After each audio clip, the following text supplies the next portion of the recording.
गीता में अर्जुन को स्वयं भगवान कह रहे हैं कि उस परमेश्वर की शरण में जा, उसके लिए उन संतों के पास जा जो तत्वदर्शी हो। इसी प्रकार हजरत मोहम्मद को उनका अल्लाह कह रहा है कि कोई और पूर्ण परमात्मा है। उसको पाने के लिए उन तत्वदर्शी संत की तलाश कर। वो प्रभु कौन है, ये जानने के लिए कृपया अवश्य सुनिए जगत गुरु तत्वदर्शी संत रामपाल जी महाराज के अमृत वचन। अब ये समय है जो ये प्राइम टाइम है, ये बिचली पीढ़ी प्रारंभ होगी कलयुग की। इसमें परमात्मा अपने बच्चों को अपने वचनानुसार अब सबको तत्व ज्ञान से परिचित कराएगा, सतनाम सारनाम सबको प्राप्त कराएगा। जो यहाँ से निकल जाएंगे सावधानी बरत कर सत साधना करके, वो तो गए, सफल हुए। और जो नहीं निकल पाए और साधना कर रहे हैं, किसी भी कारण से वो फाउल हो जाते हैं और पार नहीं हो पाते हैं, तो वो भी करोड़ों और काफी करोड़ों की संख्या में ऐसे हो जाते हैं। तो जो करोड़ों की संख्या में सत्साधना करते हुए और यहाँ रह जाएंगे, ये मंत्र ऐसे अनमोल और इतने कीमती हैं, इनकी थोड़ी ही साधना से बहुत ज़्यादा आध्यात्मिक एनर्जी स्टोर हो जाती है। सतनाम के विषय में सूक्ष्म वेद में कहा है, सतनाम पालड़ रंग होरी हो, 14 लोक चढ़ावे राम रंग होरी हो, 3 लोक पास अंग धुर रंग होरी हो, तो ना तुले तुलाया राम रंग होरी हो। जैसे हम यहाँ के त्योहार मनाते हैं, होली मीन खुशी से हम एक दूसरे के साथ रंग उछालते हैं, तो परमात्मा कहते हैं ये होली जो आप मनाते हो ये नकली है, ये काल प्रेरित है। एक व्यक्ति का युवा पुत्र मर गया होली से 2 दिन पहले। ना वो स्वयं होली मना पा रहा है, ना उसके रिलेटिव और ना उसके मोहल्ले वाले।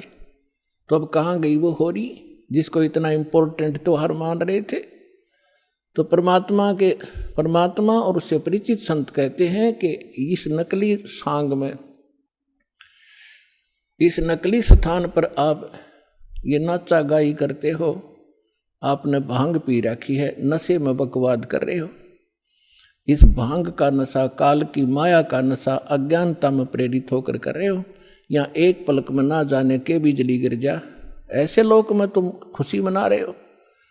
या तो जब आपको ज्ञान होगा, आंखों से आंसू नहीं सूखेंगे, हम के कष्ट उठा रहे हैं और आगे क्या जुल्म होगा हमारे साथ। तो असली होरी राम नाम की होरी है। या खेलो, दिन रात खेलो, रात खेलो दिन खेलो, सुमन करो दिन रात इस राम नाम की होरी से, इस रंग को बखेरो। तो क्या कहते हैं कि सतनाम जो 2 अक्षर का मंत्र है, जिसमें एक ओम है एक तत् है, और ये ऐसा अनमोल मंत्र है, इसकी इतनी कीमत बताई है। यदि विधिवत परम संत अधिकारी संत से प्राप्त करके, अधिकारी आपको बता देता हूं, 21 ब्रह्मांड में, इस विश्व में, इस दास के अतिरिक्त इन तीनों मंत्रों को देने का कोई अधिकारी नहीं है। या गलती ना करियो, बहुत धोखा खा लिया आपने।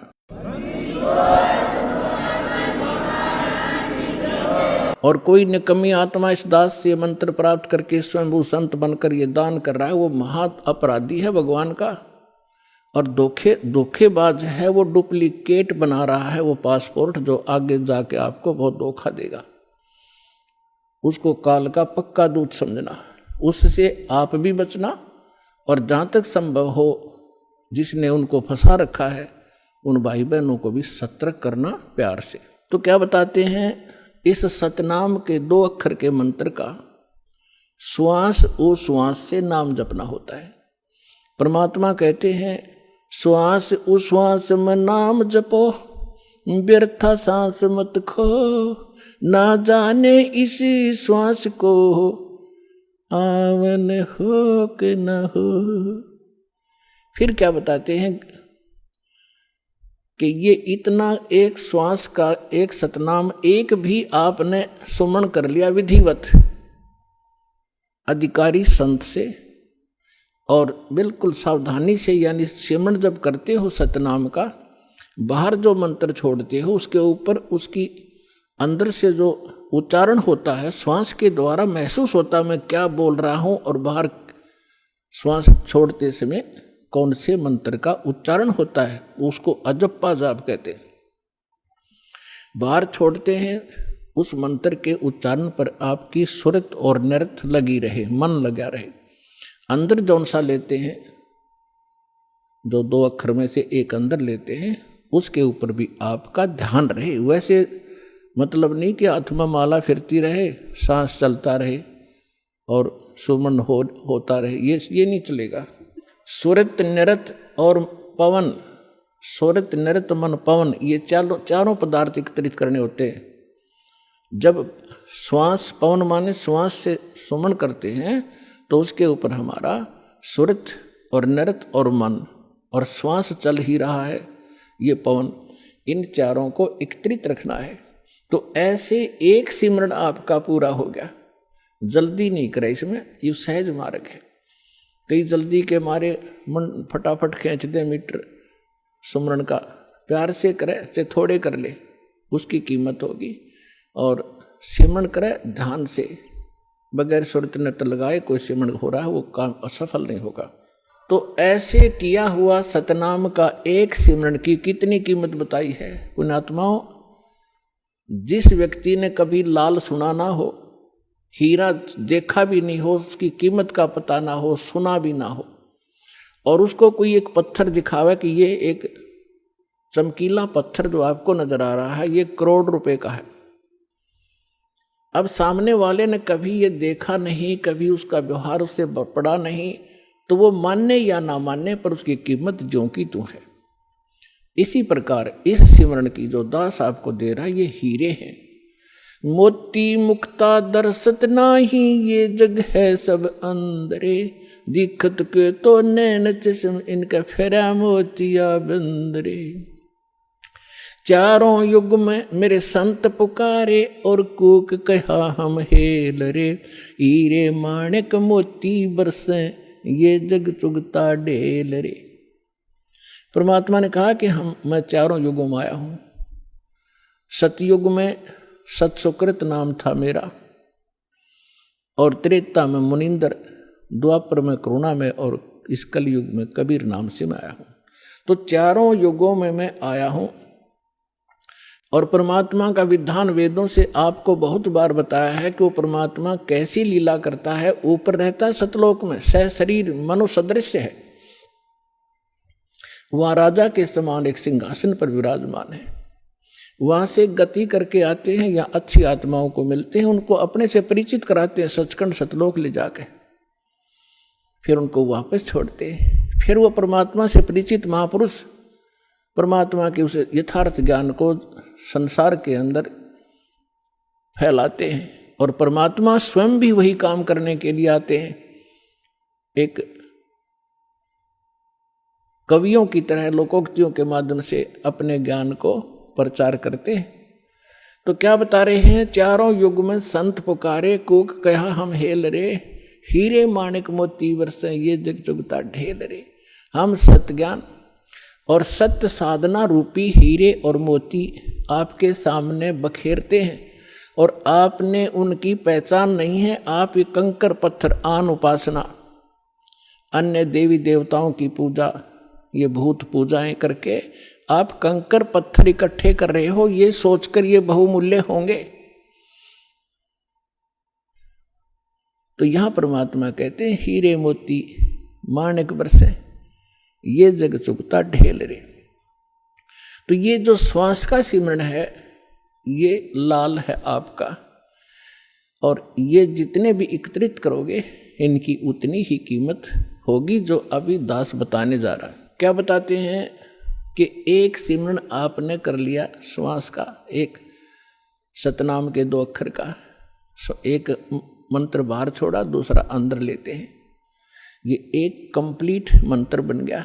देख कितना आसान सी बात, चलते कर लो, बैठ के कर लो, लेट के कर लो, सफर में बस में कर लो, रेलगाड़ी में कर लो, इतना सिंपल वे।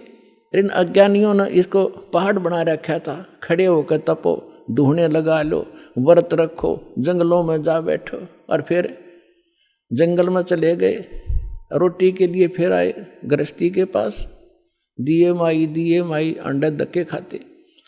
अब सारा काम अव्यवस्थित कर दिया इन लोगों ने, अज्ञानियों ने। तो क्या बताते हैं परमात्मा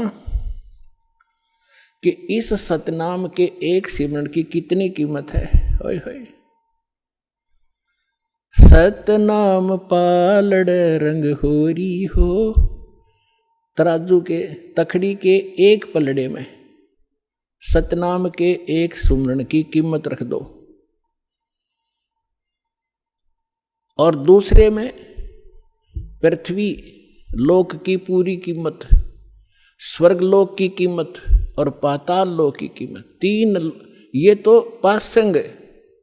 और दूसरी में 14 लोक, विष्णु जी का लोक, ब्रह्मा जी का लोक, शिव जी का लोक, दुर्गा का लोक, और ये निरंजन का लोक, और ऊपर जो स्वर्ग के अंदर, महास्वर्ग के अंदर आगे कई डिवाइड कर रखे। ऐसे ये कुल मिलाकर 14 लोक में बनते हैं, तल उतल ये नीचे के।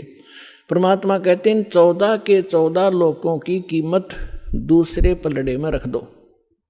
एक पलड़े में सतनाम की एक वैल्यू, और उधर 14 लोक चढ़ावे राम रंग होरी हो, और 3 लोक पासंग धरे, पृथ्वी लोक, स्वर्ग लोक और पाताल लोक की को तो गिनती में भी नहीं है इसकी, उसके सामने कीमत। अब पासंग क्या होती है, अब आजकल के बच्चे तो नहीं जानते होंगे, लेकिन हमारे समय के हम अच्छी तरह जानते हैं। हमारा खूब पाला पड़ा है, किसान परिवार में जन्म था। हमारे पिता जी के पास ये सेठ लोग कणक लेने आते थे, तो उस समय वो कहा करते, भाई सेठ जी तराजू चेक करा तेरी। वो चेक कराता था, उसमें कुछ एरर होती तो उसको ठीक करने के लिए उसी जैसे गेहूं तोल रहे हैं, गेहूं से थोड़े से कणक लिया और उस दूसरे पलड़े में डाल दी जाती है, वो पासिंग ठीक करने के लिए, पासिंग माने एरर, उसके लिए वो कणक रख दी जाती है, उधर ही बट्टे रख दिए जाते हैं, दूसरी साइड पलड़े से फिर कणक तोली जाती है। तो वो जो एक मुट्ठी कणक डाली है वो पासिंग है, वो सौदे में नहीं आती, वो तो व्यर्थ में पड़ी है। वो चाहे ग्राहक की तरफ जाओ और चाहे धनी की तरफ रह जाओ, उसकी कोई ध्यान नहीं करता, वो पासिंग है, यानी इतनी कम वैल्यू है। तो आप कितनी पुण्यात्मा हो और कितना सिमरन आप करते हो, और आप कितने धनी होते जा रहे हो अध्यात्म के। कबीर साहब कहते हैं, कबीरा सब जग निर्धना, धनवंता ना कोई, धनवंता सो जानियो जिस पर राम नाम धन हो। अब आज अरबपति है और कल मृत्यु हो गया, भक्ति करी नहीं, तो कल क्या है, वो गधापति है। फिर वो गधा बनकर घूम रहा होगा, कुत्ता बनकर गलियों में सैर सपट्टे कर रहा होगा, टट्टी खा रहा होगा, खा के यहाँ का धन। तो पुण्यात्माओं, इस परमात्मा की शरण में आपको यहाँ के भौतिक सुख भी आपके डिमांड रिक्वायरमेंट के अनुसार अवश्य देगा ये दाता, और फिर आपकी जो भक्ति की शेष पूंजी को सुरक्षित रखेगा, ताकि चल आपके यहाँ जाते समय आपका धन सुरक्षित रहे। अब क्या बता रहे हैं, सतनाम पालड़ रंग होरी हो, 14 लोक चढ़ावे राम रंग होरी हो, 3 लोक पास्यंग धरे रंग होरी हो, तो ना तुले तुलाया राम रंग होरी हो। और हम हमारी बुद्धि कहाँ सेट कर दी इस काल ने, यहाँ के इस काल की माया की भांग पी ली हमने। एक सरपंच बन जाता है, बस पूछो मत, वो अपने आप को पता नहीं कि महान मान बैठता है।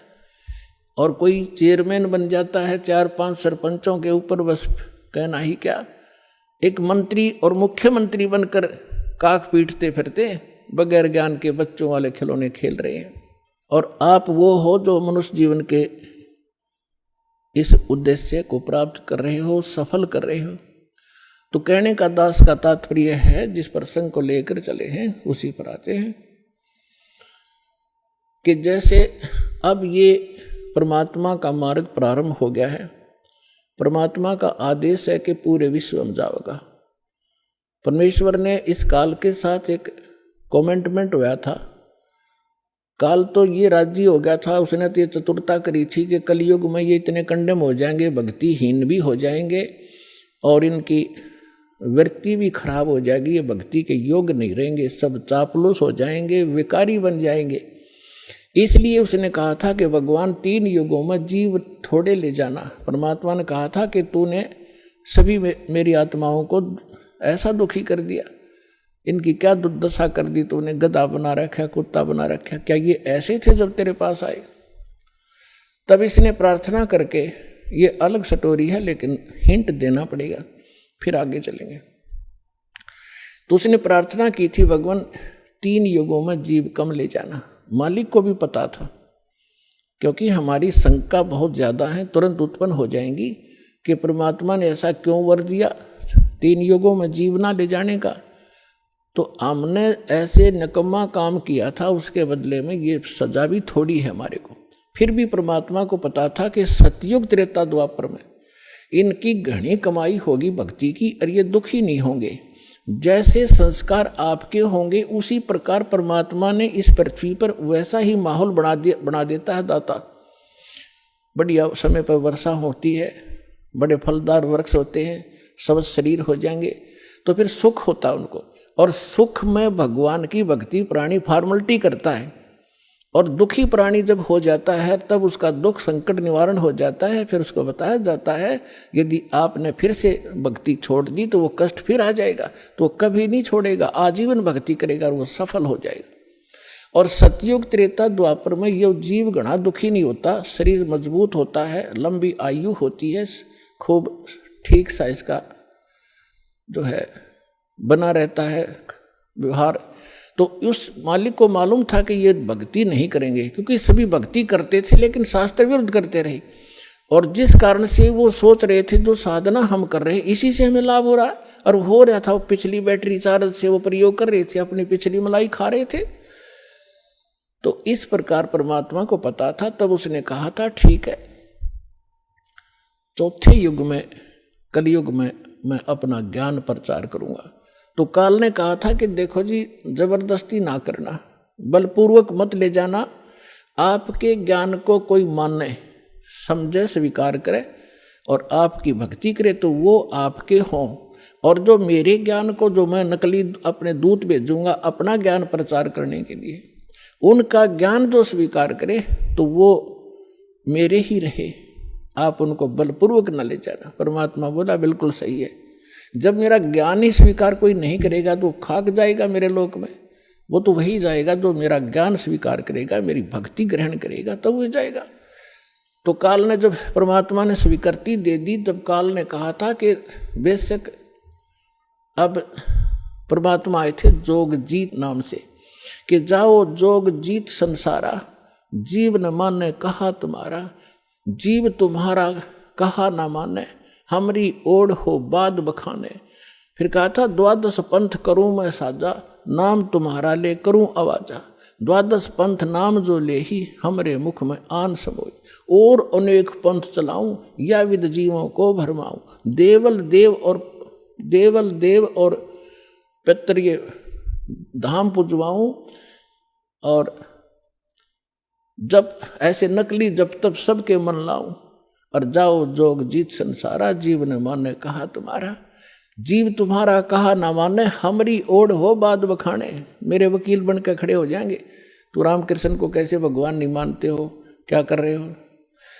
तो परमात्मा ने कहा था कि अब मेरी भी सुन ले 2 बात। चौथा युग जब कलयुग आई, तब हम अपना अंश पठाई, काल फंद छूटे डर लोई, जो जितने तू बकवास कर देगा, जितने तू ये भ्रमित करेगा, बंधन बनाएगा, काल फंद छूटे नर लोई, सकल सृष्टि परवानी खोई। ये परमात्मा का वचन है बच्चों, कोई डूम भाट के गीत नहीं है, समर्थ के वचन है। कि कहते हैं कलयुग बीते 5500 पाचब, तब ये वचन मेरा होगा साचा। और कलयुग बीत जावे जब एता, सकल सभी प्राणी और परम पुरुष पद चेता। अब परमात्मा ने कहा था कि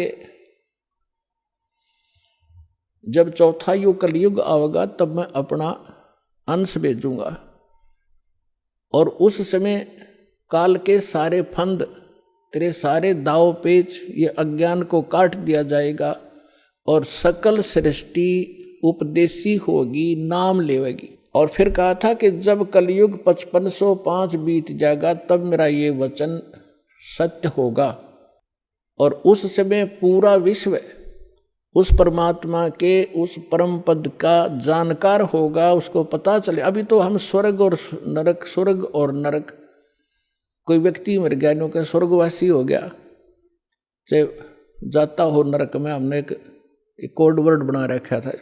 तो अभी तक हमने सतलोक और सचखंड का पता ही नहीं था, वो परमात्मा का परम पद कौन सा है और कहाँ रहता है, कैसा है, कैसे प्राप्त होता है। और ये नकली पंथ चले थे काल के, राधा स्वामी पंथ और कबीर पंथ, जो 12 पंथ हैं कबीर जी के नाम से चला रखे, सारे नकली और काल के प्रेरित हैं।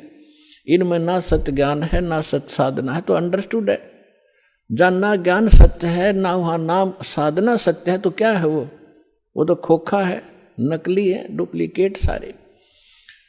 तो अब परमात्मा ने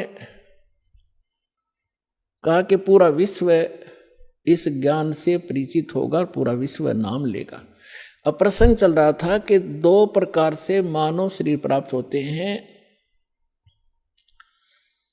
एक तो टर्न वाइज होता है कि 84 लाख नरक स्वर्ग भोग गए, उसके बाद फिर 84 लाख प्रकार के प्राणियों के शरीरों में कष्ट उठा के उसको एक मानव शरीर मिलता ही मिलता है। तो वो उस प्रकार का प्राणी शीघ्र भक्ति पर नहीं लगता, उसके अंदर एक ऐसा अवगुण होता है, वो बहुत ही देर से, बहुत समय लगेगा उसमें, लेकिन मालिक की दया, जो दास ने कल उदाहरण दिया था उस तरीके से उसके ऊपर असर होता है। वो भी तरीका मालिक उन बच्चों के लिए भी अपनाएगा अब। लेकिन जो बता रहा दास के, एक पिछले संस्कारों से पुनर्जन्म होते रहते मानव के, उसके लिए अभी तक दास या भूमिका बना रहा है, ये समझाने के लिए आपको कि जैसे आप जी को प्रथम मंत्र दिया जाता है, पहले परमात्मा ने इस पर प्रथम मंत्र में केवल ये बीच वाले 5 नाम ही दिए जाते थे, और ये काल के पंथ जो राधा स्वामी पंथ और इससे निकले हुई जितनी शाखाएं हैं, ये 5 नाम देते हैं। और वो कौन से नाम? 5 काल के, यूजलेस, ओंकार, रंकार, ज्योत निरंजन, सो हमर सतनाम। सतनाम कोई जाप है, ओंकार रंकारी कोई जाप है। ये 5 नाम थे जो दास आपको प्रथम मंत्र में, बीच के 2, फर्स्ट एंड लास्ट को छोड़कर, ये पहले नहीं दिया जाता था, इसलिए इसको अभी तक गुप्त रखा था। ये कंप्लीट कोर्स है। और वो बीच वाले जो मंत्र हैं वो आपको संसारिक सुविधा यहाँ की उपलब्ध कराएंगे, क्योंकि उनका टैक्स देंगे। ये पूजा नहीं, साधना है।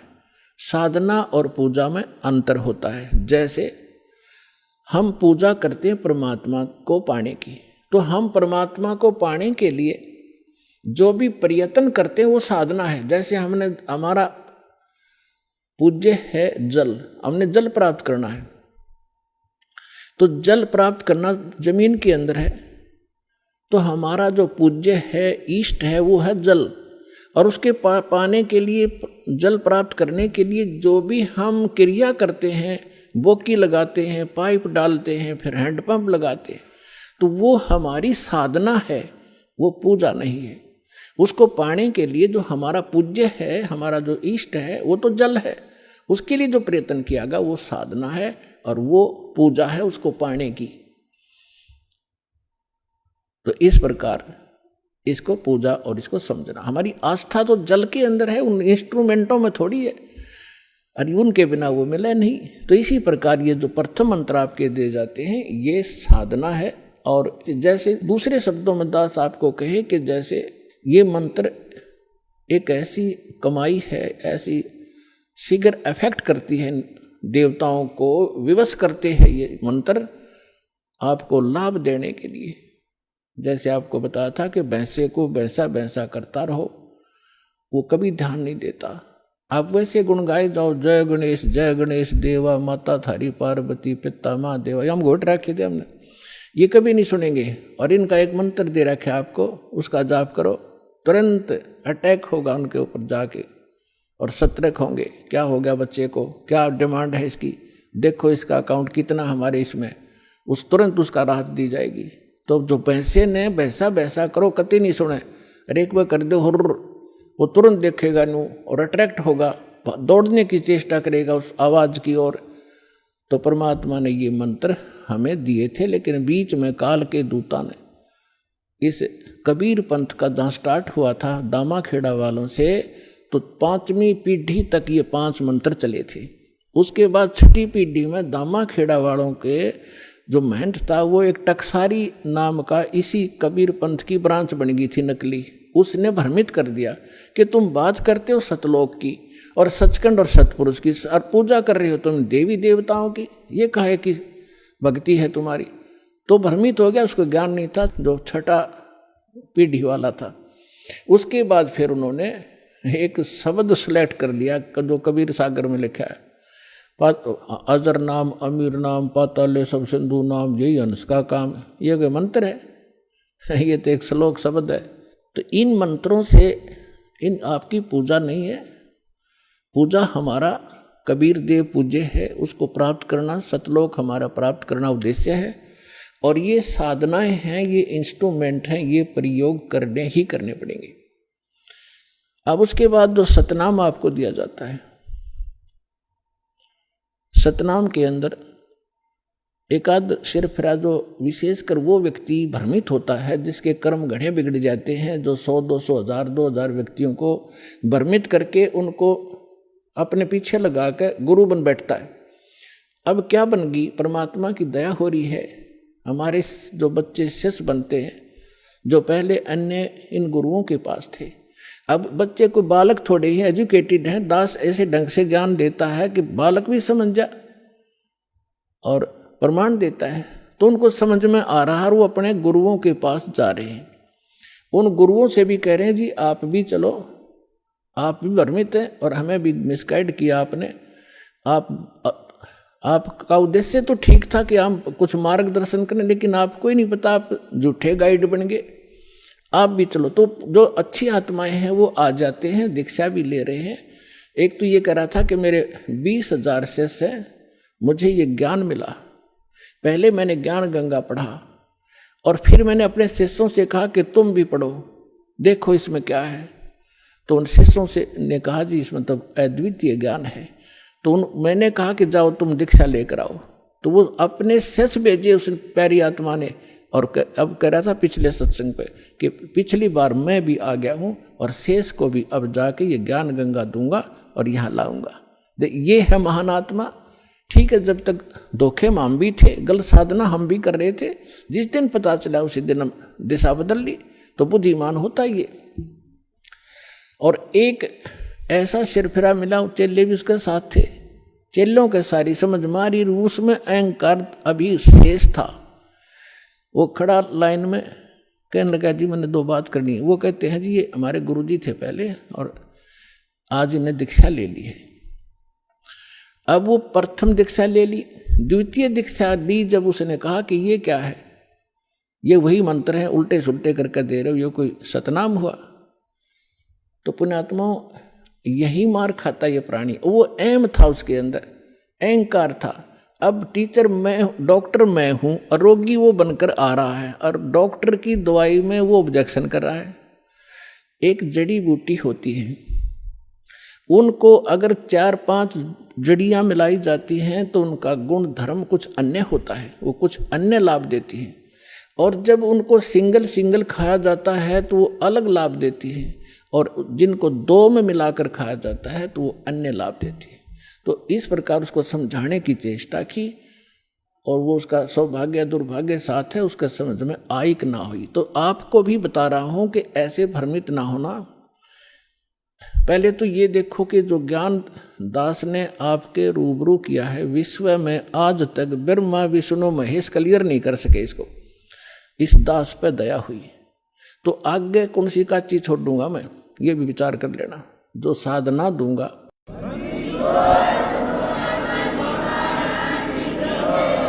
और फिर ये साथ साथ एक पॉइंट को क्लियर करने के लिए 6 उदाहरण देता हूं, ऐसे मजबूत जो अलाए नहीं हिल सकते। यही मंत्र किस किस ने जाप किया? आदरणीय धर्मदास साहिब जी ने यही 2 मंत्र का अक्षर का नाम यही जाप किया, आपके रूबरू कर रखा है। नानक साहिब जी परमात्मा से सीधे मिले, परमात्मा उनको बेई नदी पर जिंदा महात्मा के रूप में सचखंड लेकर गए और फिर उनको वापस छोड़ा, तीसरे दिन अदृश्य रखा। और फिर उन्होंने कौन सा नाम जाप किया? उनकी समुद्र की साखी परमात्मा जो भाई बाला वाली जो साखियां हैं, जन्म साखी, उसके अंदर एक समुद्र की साखी है। उसमें एक कथा है कि एक समय बाला और मर्दाना नानक साहिब के साथ रहा करते थे अधिकतर। उन्होंने एक दिन प्रार्थना की, गुरुदेव हम श्रीलंका जाना चाहते हैं, देखना चाहते हैं, दया करो। उन्होंने कहा आंखें बंद करो। आंखें बंद करके खोली तो समुद्र के किनारे खड़े थे। नानक साहिब जी ने कहा कि आओ मेरे साथ साथ समुद्र के ऊपर चलेंगे और वाहे गुरु बोलते रहना। तो ऐसे चल पड़े जैसे थल पर चलते हैं, आगे आगे गुरु नानक देव जी, पीछे वो दोनों बच्चे बाला और मर्दाना। तो पर नानक साहिब जी ने, वैसे तो सिमरन श्वास से करना होता है, उन्होंने जानबूझ के झटका देना था, क्योंकि परमात्मा का सख्त आदेश था, धर्मदास मेरी लाख दुहाई। और ये मूल ज्ञान अभी कई बार ना ला जाए, ये सार नाम और सतनाम अभी किसी को देना नहीं तो नकली पंथों के हाथ लग जाएगा। और जब मेरा दास आवेगा वो कैसे भिन्नता बताएगा, ये सारी विचलित हो जाएगी कहानी। हमारा सारा जो है ना काम बिगड़ जाएगा और काल का फिर से दाव लग जाएगा। मेरे बच्चे मुझे पहचान नहीं सकेंगे।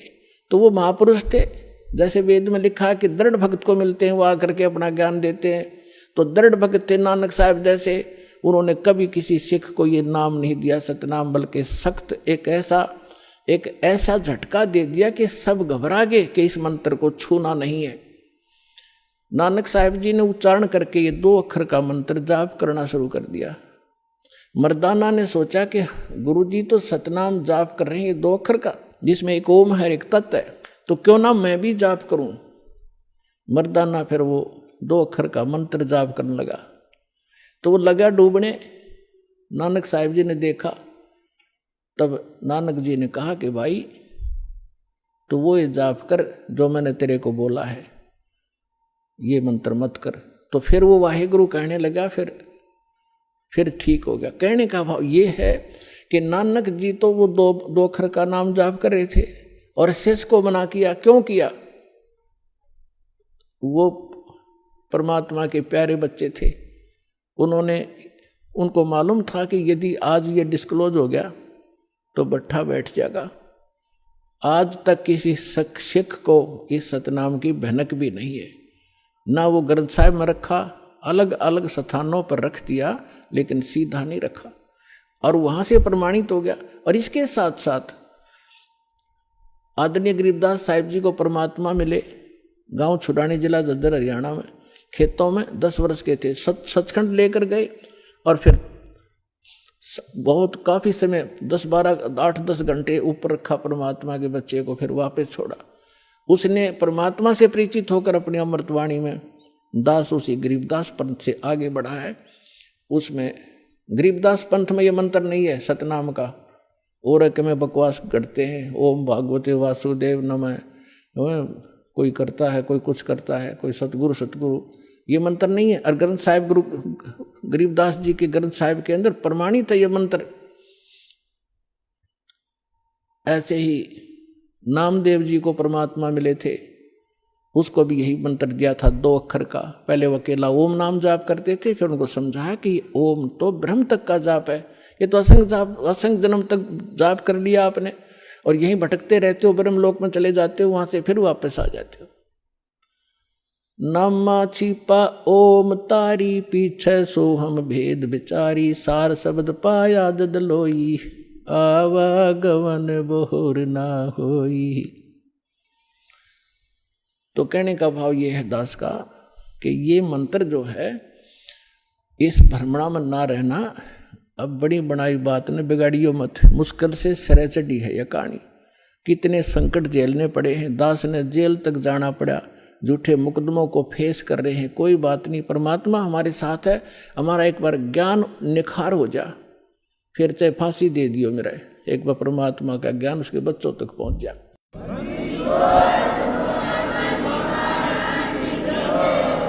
तो पुण्यात्माओं, परमार्थ के लिए संत आते हैं, और जो परमार्थ नहीं कर सकता वो खाक संत है। और संत किसे कहते हैं? सतगुरु उसे कहते हैं। सतगुरु के लक्षण कहूं, मधुरे बैन विनोद, 4 वेद 60 शास्त्र वो कहे 18 बोध। सतगुरु होगा जो इन सदग्रंथों से ज्ञान दे और प्रमाणित ज्ञान हो। अब जो प्रसंग चल रहा है कि जैसे अब आप जी नियमित रहे, अब आपको कुछ दिन समस्या रहेगी, क्योंकि अभी हमारे इस ज्ञान का प्रकाश कम हुआ है। घर घर के अंदर विरोध है, गांव गांव में विरोध है, समाज के अंदर विरोध है, क्योंकि जगत और भगत के क्रियाओं में और विचारों में सदा से भिन्नता रही है। और इसीलिए कहा है कि जगत और भगत का आपस में विरोध रहा ही है, और ये रहेगा भी। जब तक जगत को आप जैसा ज्ञान नहीं होगा तो वो विरोध करेंगे ही करेंगे, स्वाभाविक है, उनको अच्छा सा नहीं लगता।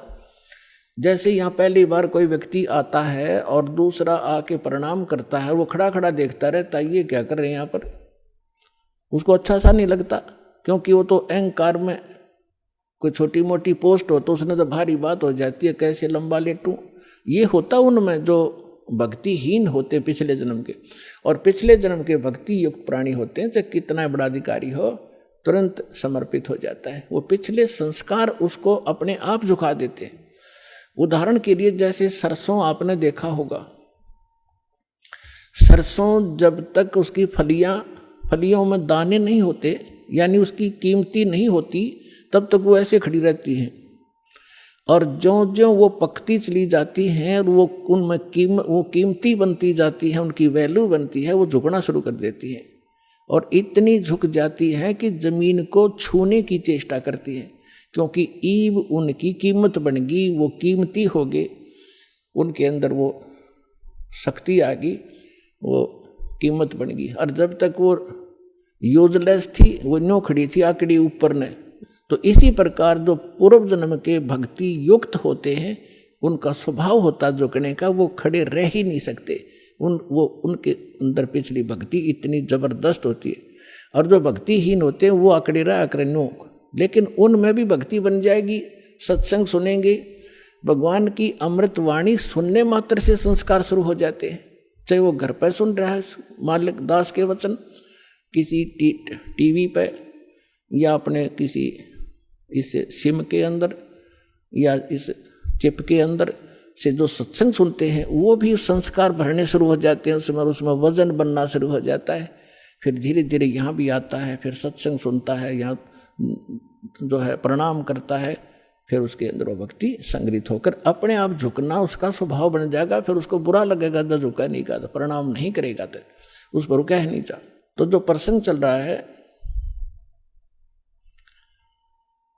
कि अब ये बिचली पीढ़ी चल रही है, और इसमें क्योंकि सत्संग एक सामूहिक तौर से सब विचार व्यक्त किए जाते हैं, ये एक सामूहिक लेक्चर है जिसमें प्रथम कक्षा के बच्चे भी होते हैं जो पहली बार आए हैं, कुछ ऐसे भी होते हैं जो वैसे ही सत्संग श्रवण करने के लिए भी आए हैं, कुछ ने आज ही उपदेश लिया है, कुछ 2 वर्ष के हो गए, कोई 4 बार आए हैं, कोई पुराने भक्त हैं। तो सभी के अनुकूल इस सत्संग के माध्यम से संदेश दिया जाता है और उनको जिसको जहाँ कोई त्रुटि होती है ये वचन वही काम करते हैं। जैसे आपको कोई बीमारी रोग है, इंजेक्शन कुल्ले पर लगाएंगे, वो उसी दर्द पर जाकर दर्द काम करेगा जो रोग होगा। इसी प्रकार कोई रोग की टेबलेट है, मुख से खाई जाती है, वो अपने आप वहाँ काम करेगी जहाँ वो रोग है। तो इसी प्रकार ये सत्संग सामूहिक तौर से सबके ऊपर बिखेरा जाता है और जिस सत्र का जो भक्त होता है उसको उसी सत्र का ज्ञान उसके लिए अनिवार्य होता है और उससे फिर वो प्रेरित होता है, फिर संभल जाता है, कोई त्रुटि भी उससे हो जाती है। तो इसलिए इस सामूहिक तौर से सभी फाउल पॉइंट भी बताए जाते हैं कि यहाँ आप मार खाते रहे हो और ये समस्या आ जाती है। तो दास जो कह रहा था कि अभी आपको कुछ परेशानियां आएंगी और आ भी रही हैं और फिर भी आप संघर्ष कर रहे हो समाज के साथ, क्योंकि आपको ज्ञान सही प्राप्त हो गया और आपको सुख भी मिल रहा है और समाज अभी इस ज्ञान से अपरिचित है। तो अभी कुछ दिन और थोड़ी सी समस्या आपको रहेगी, फिर जब पूरे विश्व में ज्ञान फैल जाएगा, सब आपके साथी हो जाएंगे। आप जो भी वचन कहोगे, जैसे हमने रामायण और महाभारत सुनते सुनते कान पक गए, हजारों वर्षों से सब ने सुन ली, सब ने मान ली, सारी सही बिल्कुल राम कृष्ण समर्थ भगवान। अब कोई भी कितना खड़ा होकर कोई कहा करता कृष्ण जी ने न्यू कर दिया, सारे नाड़े लाया करते, हाँ जी बस ये समर्थ शक्ति है, सर्वशक्तिमान है, हाँ जी। अब कहते हैं झूठ को 100 बार सुन ले वह सच लगने लग जाती है, और हमने सुन रखी थी लाखों बार, तो वो एक रस हो गया था, कोई ऑब्जेक्शन नहीं रहा। अब ये सच्चाई भी ऐसे ही दास बार बार रह कर सुनाओगा, तो ये सच्चाई भी आपको एक दिन सबने स्वीकार करनी पड़ेगी और सभी ऐसे ही गर्दन हिलाया करेंगे, बिल्कुल सही, यही है ज्ञान और ज्ञान ही नहीं, और यही कबीर है भगवान और भगवान ही नहीं, इस ज्ञान से ही होगा। तो इस प्रकार अभी आपको प्रॉब्लम रहेगी और संघर्ष करो, ये तो आज़ादी की सी लड़ाई समझ लेना, लेकिन हमारी लड़ाई हथियारों की नहीं, ज्ञान के शस्त्र से हमने लड़ना है। कबीर साहब का ज्ञान ऐसा है, कहते हैं और ज्ञान सब ज्ञानड़ी, कबीर ज्ञान सो ज्ञान, और जैसे घोड़ा तोब का करता चले मैदान तो कर दिया। शंकराचार्य हमने निमंत्रण उनको दे लिया, कहा जाओ जी चर्चा करो, कुछ हमारी त्रुटि हमें बताओ, आपकी हम बतावाएंगे, उसको एक समाज को एक दिशा दे दें। लेकिन कुछ भी रहा हो, चाहे वो अपने आप को गण्याडी मान रहे होंगे, अके जावा रामपाल का तो कोई अस्तित्व नहीं है, लेकिन फिर भी गरीब के पास भी आ जाना चाहिए बड़े आदमियों ने जो आमंत्रित करता है। दूसरी बात यह है कि उनके पास कख नहीं, उनको सारा पता लग चुका है, क्योंकि पुण्यात्माओं आज इतना सेंसिटिव मीडिया है, एक वचन भी दास ने इस पूरे सत्संग में गलत बोल दिया होता, ये बवंडर बना देते। और आज मैं सीधा छाती में मार रहा हूँ इनके सच्चाई को, और कोई चसक नहीं रहा, इतना वजन है सच्चाई के अंदर, तो वो यहाँ नहीं आए। दुर्भाग्य था हमारा, बहुत इंतजार की उनकी, लेकिन परमात्मा ने दया करी, इस साधना चैनल वाले पर न्यारी रजा कर दी दाता ने। इसने अपनी टीम भेज के और सबसे उनके इंटरव्यू ले लिए, खुश होकर दे दिए, धोती सी मन्नत धो दी उनकी, यहाँ पर दिखा दिया किसे शंकराचार्य है किसे आचार्य है। तो पुण्यात्माओं कहने का भाव यह है कि जब तक ये पूरे विश्व में एक रस नहीं होगा तब तक थोड़ा सा विरोध बना रहेगा, और उसमें आपने घना सावधान रहना पड़ेगा कि आपका नाम खंडित ना हो। वैल्यू है, कहते हैं परमात्मा कहते हैं, जैसे माता गर्भ को रखे यतन बनाए और ठेस लगे तो छन हो तेरी, ऐसे भक्ति जाए। अब भक्ति का मिलना यह बड़ी कठिन, और मिलने के बाद फिर वो उसको सुरक्षित रखना वो एक बहुत बड़ी बात है। जब तक परिपक्व नहीं हुई तो फिर फायदा क्या उसका। तो इतना सावधानी आपने बरतनी पड़ेगी, जैसे कोई माता बच्चे को गर्भ में आते ही वो कितनी सतर्क हो जाती है, खान पीन में संयम बरतती है, पैर ऊंचा नीचा ना टिक जा कि तय बच्चे का झटका लग जा, रात को करवट ले भी गलती से ले लेती है तो तुरंत सतर्क होती है और कहीं मेरे बच्चे का दाब ना लगी हो और खराब ना हो जाए मेरा गर्भ, वो कितनी चिंतित रहती है। तो आप जी ने इस भक्ति का जो लाल है इतनी सावधानी से परिपक्व करना पड़ेगा, तब आपको सफलता होगी। इसमें फाउल पॉइंट है, आन उपासना नहीं करनी, संसारिक व्यवहार के जो भी कार्य हैं जो भक्ति परमात्मा की मर्यादा को भंग करते हैं वो नहीं करने, और फिर आप सफल हो जाओगे। तो अभी थोड़ी सी कठिनाई आपको चल रही है, घर घर में विरोध चल रहा है, पति ने नाम ले लिया, पत्नी नहीं मानती, मैं तो सारी पूजा करूंगी, तो कैसे ऐसा क्या कर रहा है, पत्नी ने ले लिया तो पति दुखी करता है।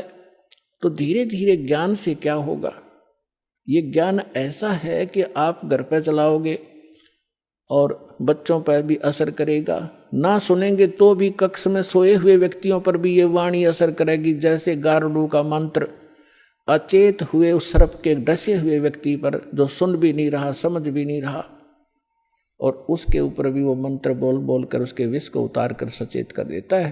और ये तो परमात्मा की वाणी सब सिद्ध है, ये तो अपने पशु पक्षियों के ऊपर भी ये वाणी जा रही है, उनको भी, उनके भी पाप डाउन हो रहे हैं। ठीक है, उनके पाप गणे हैं इसलिए पशु योनि मिली, तो वो पाप घटते रहेंगे। यदि किसी का कपड़ा ज़्यादा खराब हो गया है, मैल हो गया है, तो वो कई बार साबुन लगाने से स्वच्छ होगा, उज्जवल हो जाएगा, और जिसका थोड़ा मैला है एक दो बार साबुन लगाने से उज्जवल हो जाता है। तो ये साबुन है, परमात्मा का जो ज्ञान है, सत्संग है, वचन है, ये साबुन और जल दोनों का काम करता है। तो धीरे धीरे ये सत्संग जिस घर में चल रहा है पड़ोसियों तक भी असर होगा आपका, और आपके घर के पशु पक्षियों पर भी इसका प्रभाव पड़ेगा।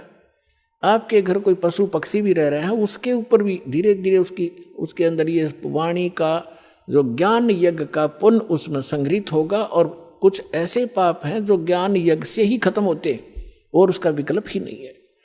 जैसे कपड़े को पहले थोड़ा मैला है तो जल से धो दिया, साफ हो गया, ज्यादा मैला है तो और भी मैल रहा तो साबुन लगाना पड़ा, और फिर भी कोई दाग दबा रह जाता है तो ड्राई क्लीन से साफ हो जाता है। तो इसी प्रकार ये सभी क्रियाएं हमें अपने अंतःकरण, अपने जीव के ऊपर, आत्मा के ऊपर जो मैल जमा हो गए, उन सभी पापों का नाश करने के लिए ये सारे ही साधन अपनाने पड़ेंगे, मंत्र के जाप भी करने पड़ेंगे, पांचों यज्ञ भी आपने करनी पड़ेंगी, और तब जा करके आपकी भक्ति सफल होगी। तो इसमें फाउल पॉइंट दास आपको बता रहा है कि ये भ्रमित ना होना, ऐसे कोई व्यक्ति आपके साथ डिस्कस भी करे तो उसको समझाना कि देखो, पहले तो जब हम डॉक्टर के पास जाते हैं तो डॉक्टर की औषधि में हम स्वयं ही विवेचन करते हैं, तो फिर उस डॉक्टर के पास जाने की आवश्यकता ही नहीं कि इसने दवाई ठीक नहीं दी तो कोई और देखो, वहाँ से लो।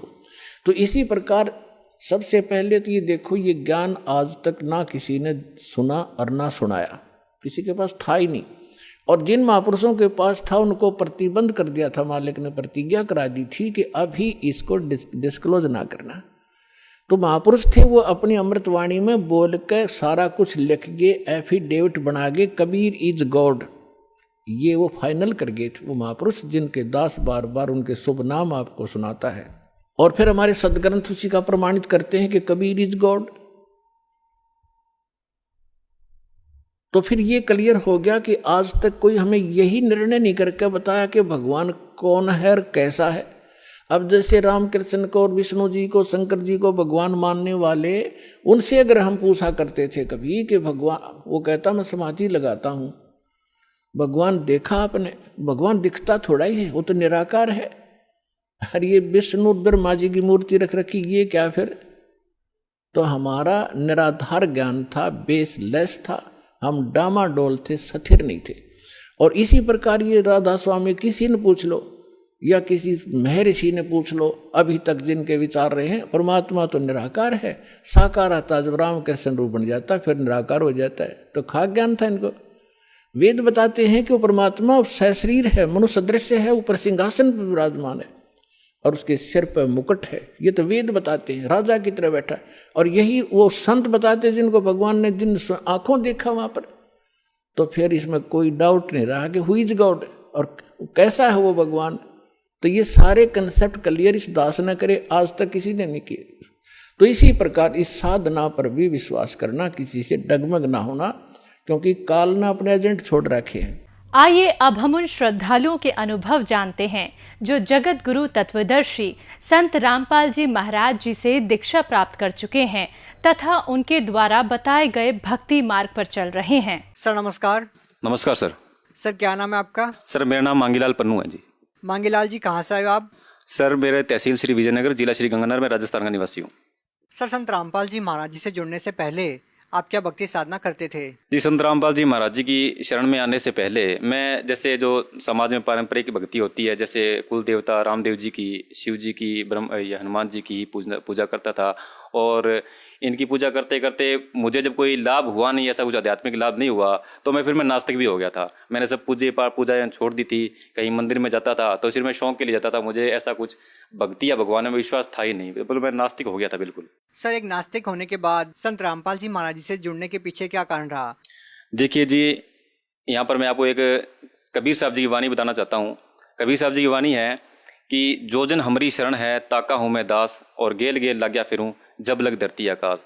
तो सतगुरु संत रामपाल जी महाराज इस वाणी को विस्तृत तरीके से हमें बताते हैं कि एक बार जो पूर्ण परमात्मा कबीर साहब की शरण में किसी भी युग में प्राणी आ जाता है तो परमात्मा उसको किसी न किसी रूप में, किसी न किसी युग में जरूर दर्शन देते हैं, निकालते हैं। वही मेरे साथ हुआ और संत रामपाल जी महाराज की कृपा से मुझे ज्ञान गंगा बुक मिली और उस बुक के माध्यम से फिर मैं संत रामपाल जी महाराज की शरण में आया था।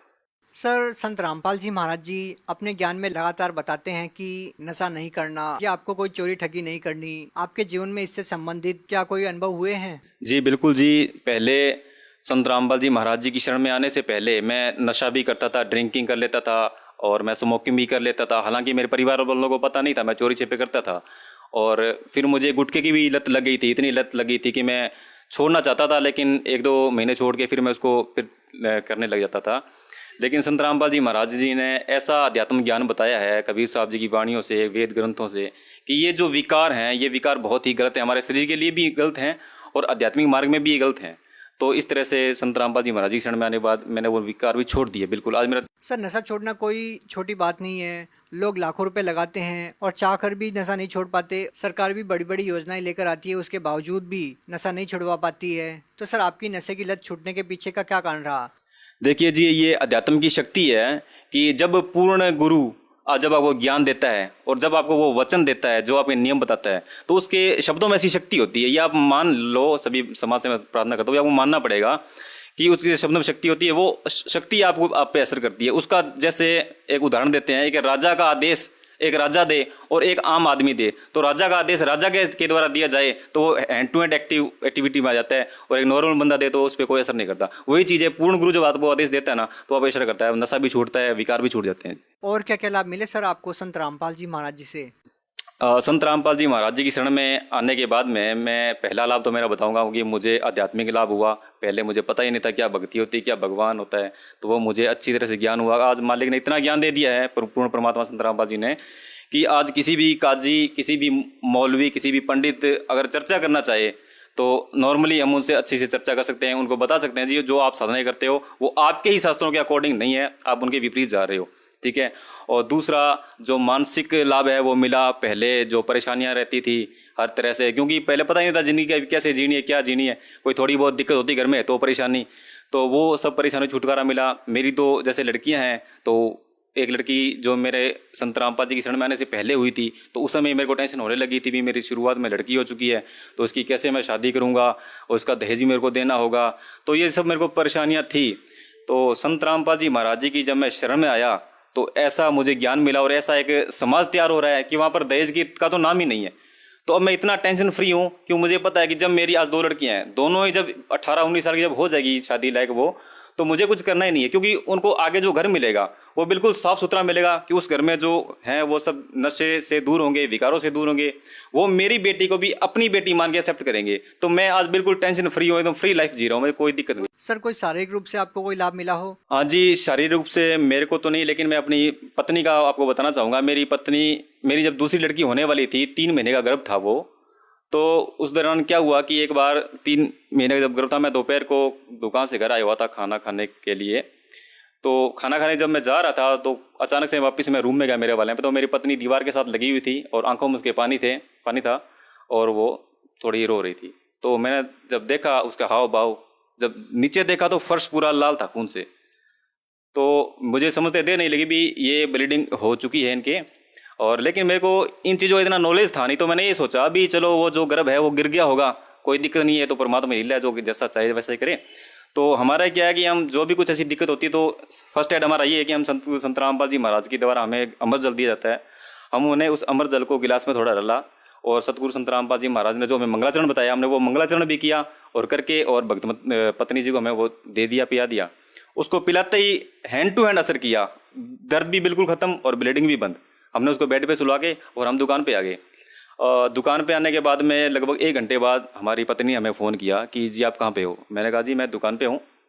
तो उन्होंने कहा भी आप इतने लापरवाह कैसे हो। मैंने जी कैसे, कि मेरे को इतनी बड़ी दिक्कत होगी और आप बिल्कुल निश्चिंत होकर वहाँ दुकान पर बैठे हो, तो मेरे को क्या करूँ। बोले भाई डॉक्टर से पूछिए, इसका कुछ इलाज कराइए, मेरी जान भी जा सकती है। तो मैंने कहा भी चलो मैं पता करता हूँ।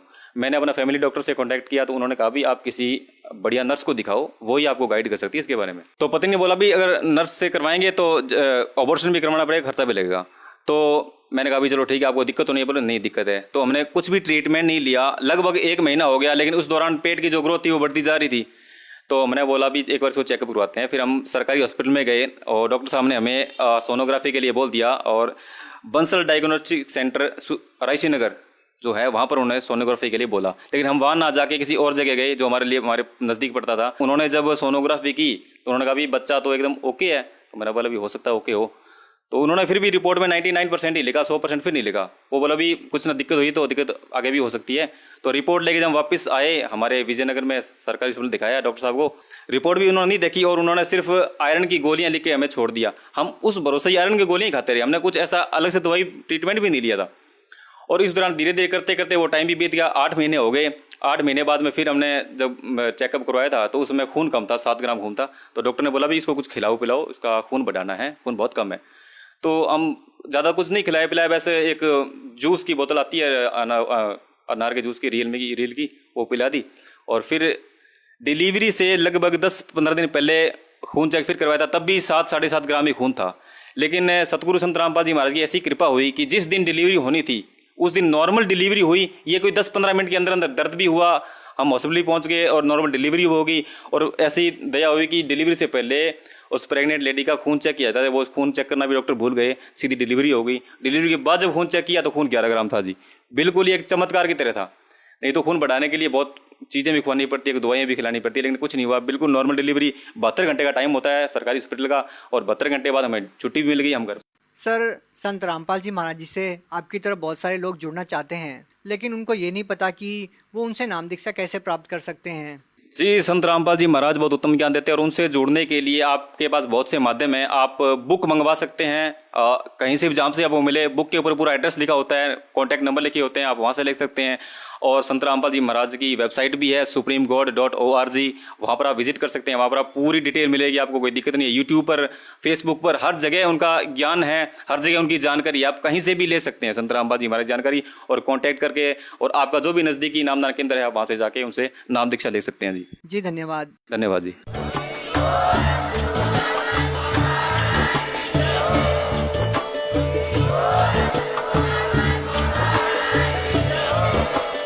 आप सुन रहे थे जगत गुरु तत्वदर्शी संत रामपाल जी महाराज जी के मंगल प्रवचन। अधिक जानकारी के लिए विजिट कीजिए हमारी वेबसाइट www.jagatgururampalji.org। संत रामपाल जी महाराज जी के शुभ आशीर्वाद से पूरे विश्व भर में 500 से भी ज्यादा नाम दीक्षा केंद्र हैं, जिन पर संत रामपाल जी महाराज जी द्वारा ऑनलाइन निशुल्क नाम दीक्षा दी जा रही है। अपने नजदीकी नाम दीक्षा केंद्र का पता करने के लिए संपर्क करें।